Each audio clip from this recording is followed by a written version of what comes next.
teachers of Reddit. What was the worst thing you had to confiscate from a student? So this was less confiscated, and more this student ended up just leaving this in my room, and we had to throw it away. But it was certainly weird and is among my favorite things.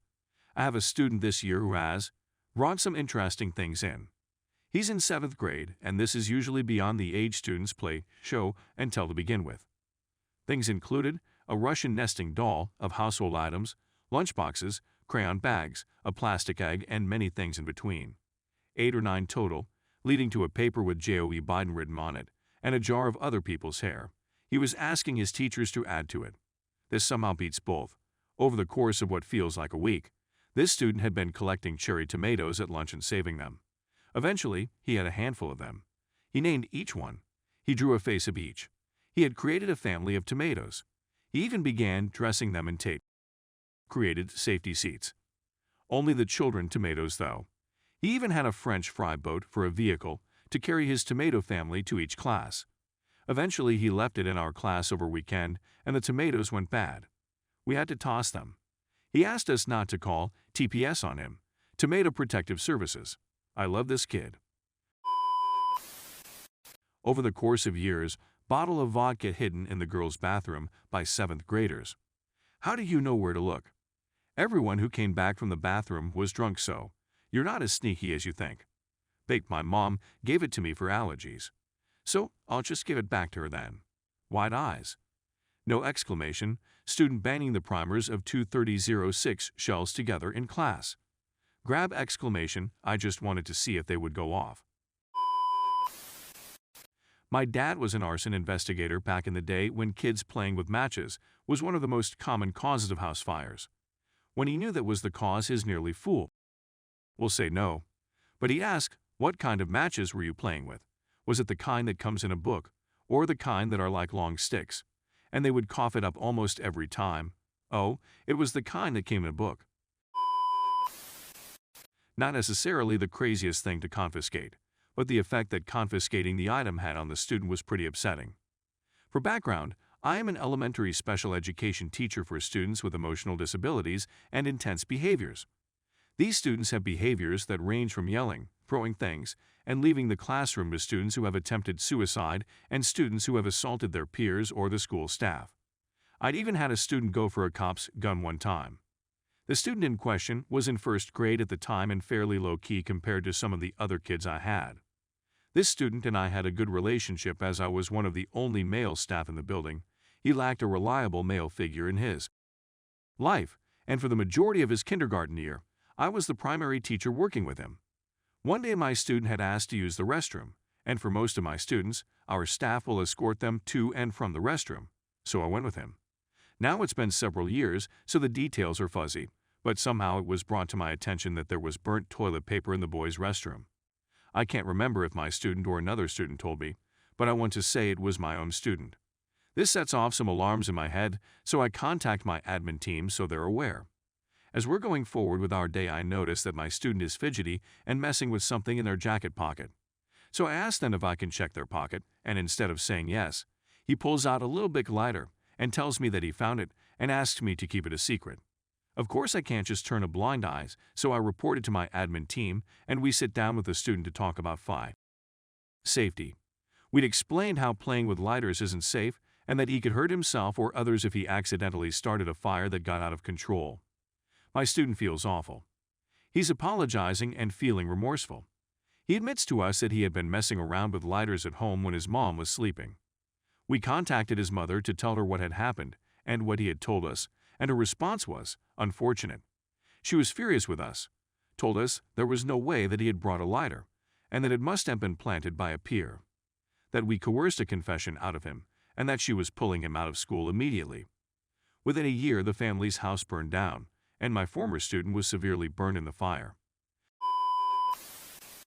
My mom has been a primary teacher for her whole life now in the UK, and the worst incident she had to deal with was with a girl aged 10 who was having issues with a boy essentially bullying her.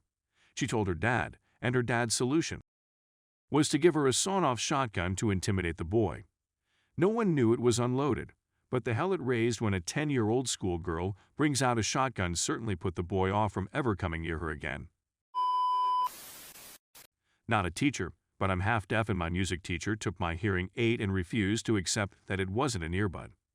Then he yelled at me for the rest of the class for not playing in tune. Couldn't exactly tell how well I was playing since I could hear it. In grade school, some kids were passing notes around which contained rude comments about a girl in class, saying she's a hooker and she'll do this and F for X amount. I was intercepting them and shoving them in my backpacks so the girl wouldn't see them. There were like 20 posted notes. After school, my friend Ding Dong ditched a house and the guy runs out and tries to grab me by grabbing my backpack. I slip out of the backpack and run home.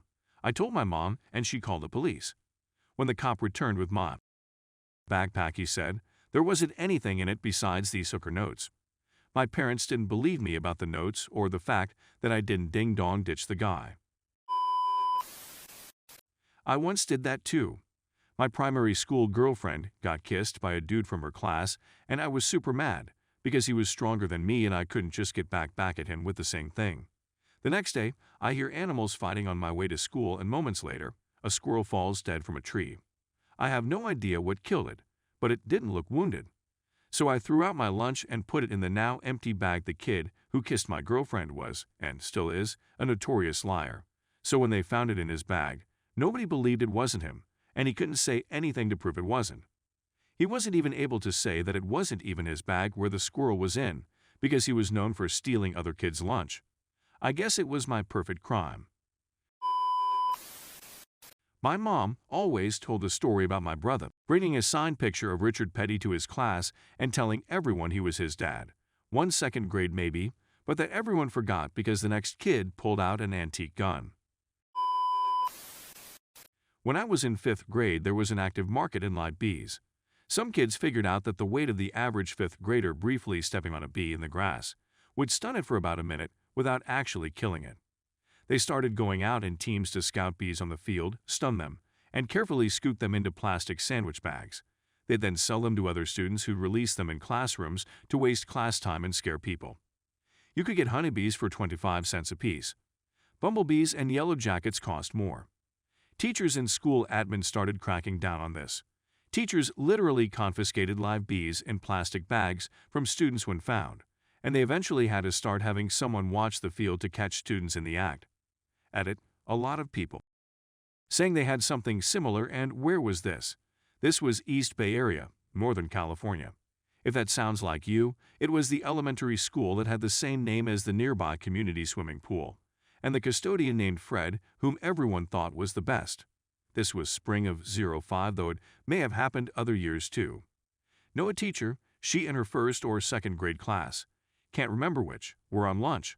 Lunch lady walks up and tells her one of her students just trying to buy an extra something with over $1,000 in cash she had stuffed in a tiny coin pouch that looked like a plushy pink duck.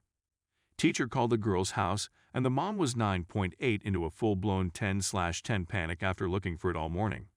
This was the early 2000s, when it was still normal to pay bills in cash in person. Apparently, they forgot to give the girl her allowance, 50 cents, so she took the paper money instead. I taught 1st grade and confiscated a piece of a broken beer bottle from a 6 of old. It really surprised me because he was the sweetest kid. Turns out another classmate asked him to bring a weapon and hide it in the playground sand so they could get back at another kid. I tried to do more life lesson things than suspension for both boys. BC they're freaking 6, but school policy had them both suspended for a few days. At it, I can't believe this comment got so many likes, comments, and awards. This was seriously just the way life was at the school I taught at. I'd taken many years off teaching now to be a stay-at-home mom, but I truly miss the kids I used to teach at this school. They were sweet little kids who just needed guidance. I think about these kids all the time, and I plan to go back to working in a district like this soon enough. They're amazing kids and families who just need a bit more guidance than average, but they can all be successful with the right help.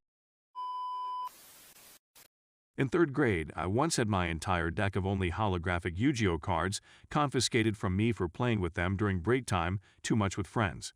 I was told I'd be able to get them back when I graduated school, 6th grade. I said okay, not totally understanding what was going on. I forgot about them completely, though I still kept a vested interest in the TCG for a few more years, like into 5th grade, until 9th grade. I went back and asked my old 3rd grade teacher to return my property. Within seconds, she pulls them out of her desk drawer and hands me them. It was an odd experience. Edit, at 18.4K karma, this comment alone has given me more than 44 times my entire previous year's karma. Wow. Thanks so much, everyone. I tried to respond to as many folks as I could. This was an awesome way to spend a day off. So right out of uni, about 25-ish, I took a job teaching at a school in the capital of our country. Lots of poverty, and the level of education was low in these teenagers. First day on the job, a kid takes out this hacking knife and starts attacking the furniture with it. For some weird reason, I just walked up to him and demanded he'd give it to me, which worked, but it just as easily could have not worked. During the same job, I also had multiple conversations with students about how sexual misconduct towards the teacher, me, isn't okay. I also got locked in a classroom with 10 angry male students, including the one from the knife incident. In the end, I left because the administration didn't back me up. Not a teacher, but in 7th grade I got caught with a knife. Didn't realize that I had it until I was on the bus. I'd worn this pair of jeans to walk to my buddy's house up the road on Sunday and had my little pocket knife in my pocket. I have an uncle who has always been a whittler/carver and makes really impressive stuff. I'd gotten a small knife and was trying to learn also. Anyway, Monday morning I got up and just threw those same jeans on and hurried to the bus stop. Realized my pocket knife was still in my pocket about halfway to school. In second period gym, I told my buddy that I'd accidentally brought my pocket knife to school and didn't know what to do with it. He thought I was bullshitting him, so he yelled to the coach that I said I had a knife. She patted me down and found it. Straight to jail. Had to wait there for my parents to come pick me up. Got kicked out of school for a month. Didn't have to do any school work during that time, and missing a month of assignments and homework didn't count against me. But the boredom of staying home alone every day watching The Price is Right and soap operas was torture.